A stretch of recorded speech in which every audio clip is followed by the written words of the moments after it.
ambaye zaidi unakuta kijana na akili zake anafanya makosa katikati ya muhula, alafu anadai anataka kufukuzwa, akumbuki kama karo huwa hairudi, yaani anataka kuhamia, karo inalipwa upya tena. Kwa hiyo unaona ni mchakato na ni mahangaiko ya wazazi kutafuta hizi shule.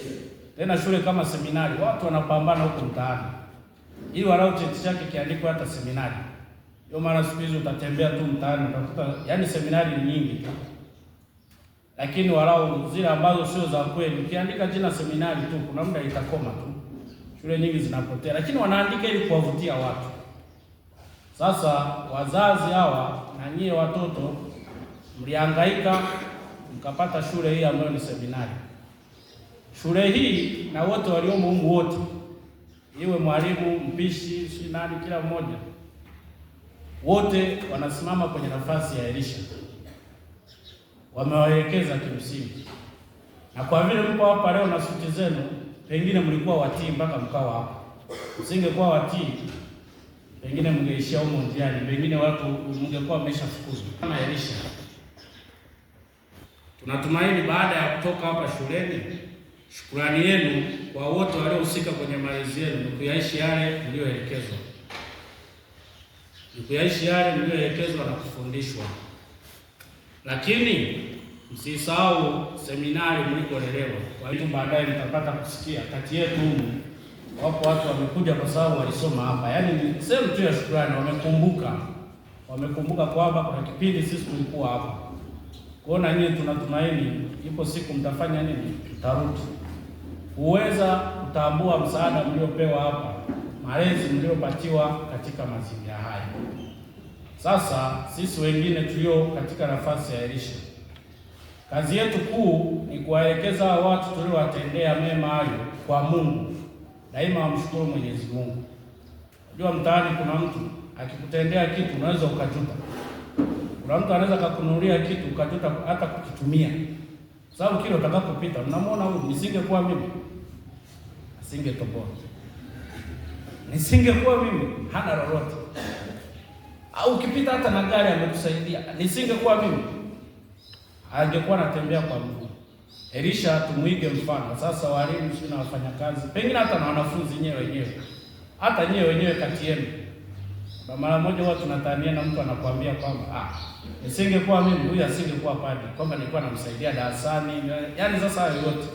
Lakini tukumbuke kwamba tuwaelekeze shukrani zote zimwendee Mwenyezi Mungu. Hata sisi tunaopata nafasi ya kuwasaidia wenzetu wanapokuja kutushukuru, tuwaelekeze daima kwa Mwenyezi Mungu. Tumeona Elisha anasema jinsi Mungu aishivyo, mimi sistahili kupokea shukrani hizi, na anamwelekeza Naamani kwa Mungu. Kwa hiyo hata nyewe wazazi, itakapotokea watoto wenu wanawashukuru kwa mliowatendea kuwa hapa, daima mkumbuke kuwaelekeza kwa Mungu. Sisi ni hapa na sehemu tuliwahi kwa kikao cha wazazi. Haisi ni hapa. Na mzazi, jamani, mwe mnaelekeza alisema mwe mnaelekeza watoto wenu. Nakumbuka baba rekta atakumbuka, ni chini alikuwepo, sikumbuki vizuri. Mzazi anasimama anasema tumwaelekeze watoto wetu wakija nyumbani hawaamki kwenda kanisani. Sisi shuleni tunawaamsha. Kwa hiyo mimi nije nimwamshe nyumbani kama naenda kanisani. Kwa hiyo asubuhi sasa sijui na zamu zitaanzia wapi. Yaani wapange zamu za walimu kwamba mzunguke majumbani kwa watoto wako likizo sasa hivi. Unaenda kuwaamsha. Lazima tugawane majukumu. Akiwa nyumbani, yeye wazazi waelekeze kwa Mungu. Naamini sisi shuleni hapa na utaratibu wa shuleni hapa, kwa Mungu hiyo, kwa kichura hiyo, kwa nini kanisani utaingia tu. Usiinzie ufanye utaingia tu. Ndio maana wengine wako hapa lakini ukimgusa tu wote wamesinzia. Lakini sisi furaha yetu ni kwamba uko hapa tu. Wewe fanya mazoezi ya kuwa kanisani.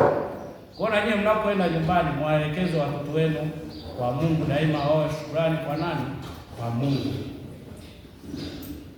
Katika somo la Injili tunaona Bwana wetu Yesu Kristo amekutana na wakoma. Wanalia, Bwana utuhurumie, Bwana utuhurumie.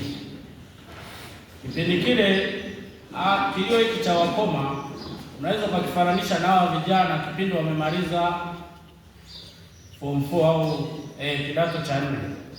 Kwa vyovyote vile walikuwa ni wakoma katika elimu ya hii wanaoimaliza. Kwa hiyo walilia. Bwana tusaidie, Bwana tusaidie.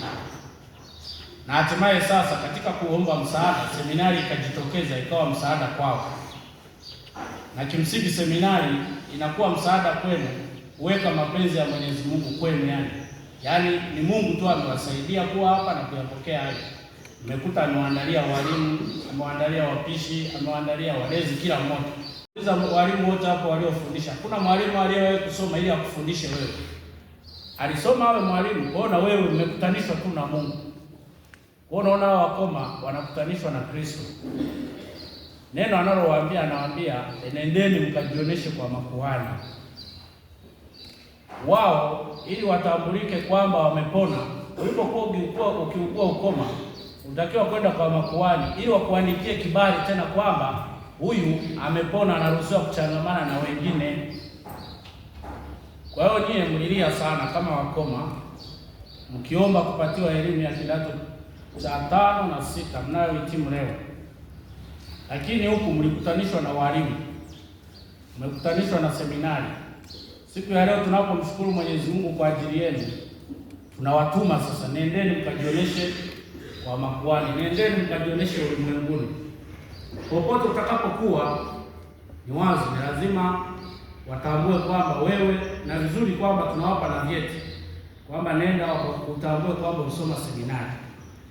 Kule watakutambua sawa, lakini daima tunarudi pale pale tu, mkumbuke Mwenyezi Mungu aliyewaleta seminari mkapata hayo matunda mnayoendelea kuyashangilia na mnaenda kuyafaidi huko duniani. Sisi tuna furaha na tutafurahi kuwaona mkiendelea vizuri huko duniani mnapoenda. Tutawafuatilia, ni vizuri, tuna ulimwengu hautokuacha. Kila utakapojaribu utasema aliwahi kupita seminari. Sasa unamwona Bwana wetu Yesu Kristo, na yeye yuko tu kama sisi, tumetulia, anasubiria mrejesho wao waliofanya nini, waliopona. Katika hili huwa nawauliza watu, najua mara nyingi inapoanza mitihani ya taifa, ukienda kanisani, parokia nyingi tu, utakuta nia za misa nyingi pale, wazazi wanaomba, tunamwombea kijana wetu huyu aweze kufaulu, tunamwombea kijana wetu huyu aweze kufaulu. Lakini baada ya matokeo hizo nia huwa hazionekani tena. Kumshukuru Mwenyezi Mungu hakuna.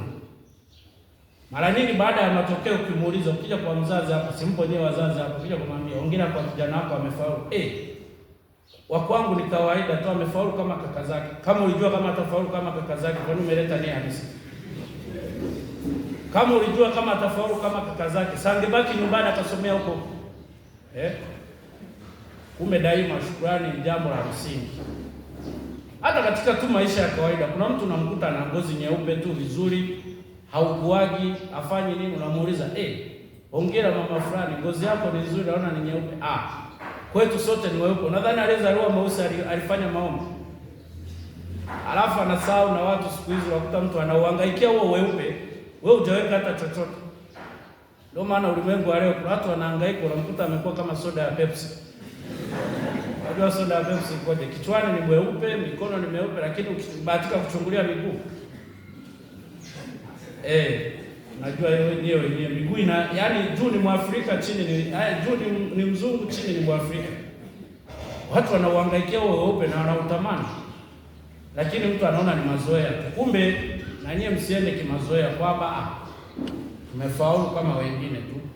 Daima mkumbuke kumshukuru Mwenyezi Mungu. Ndio maana huyo anayerudi kutoa shukrani, Kristo anamuuliza kwamba, je, hawakutakaswa wote? Wale 9 au wale 9 wako wapi? Kumbe Mwenyezi Mungu anatusubiri tuwe watu wa shukrani kwake.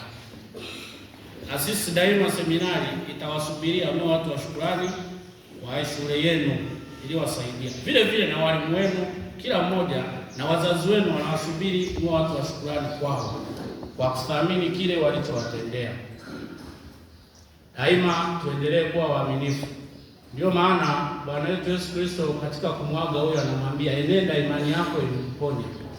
Sisi tuoneshe elimu yetu, tuoneshe thamani yetu, tutapandisha thamani yetu. Lakini jiulize, sisi tutakapomshukuru Mwenyezi Mungu, nadhani unamuongezea kitu? Umuongezee kitu? Wewe ukiamua kutokuwa mwenye shukrani kwa mzazi wako, wala hata umpunguzie kitu chochote. Ndio maana kwenye somo la pili Mtume Paulo anapomwandikia Timotheo anamwambia kwamba mkumbuke Kristo huyu na yale aliyokutendea, na nyie daima mwa watu wa kukumbuka kile mlichotendewa. Na baadaye sasa anamwambia kwamba tukimkana au wewe ukimkana yeye, hawezi kujikana mwenyewe. Kwa hiyo wewe usipokuwa mtu wa shukrani kwa mzazi wako, yaani hawezi kujikana kama mzazi, daima atabaki kuwa mzazi. Yaani usipokuwa mtu wa shukrani, ujue wewe ndio unayejifedhesha mwenyewe.